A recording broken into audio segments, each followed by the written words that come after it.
finalmente al polo tattile, un mio piccolo obiettivo in questi anni, e ci sono riuscita, questo è bellissimo. Ho pure cantato in mezzo a un giardino bellissimo, è stata una bella giornata.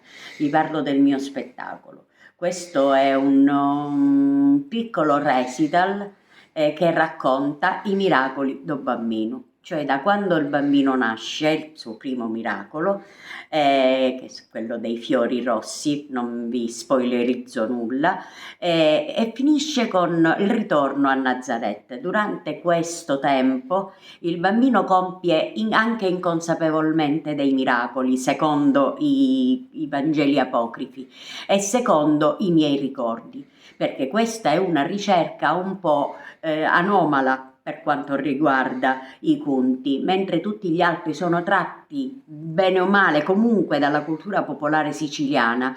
Questi sono ricordi personali, e questi racconti mi sono stati dati, regalati dalle mie nonne, dalle mie zie, dalle vicine di casa, che mi hanno fatto questo regalo e che quest'anno ho deciso di portare in scena, i miracoli do bambino.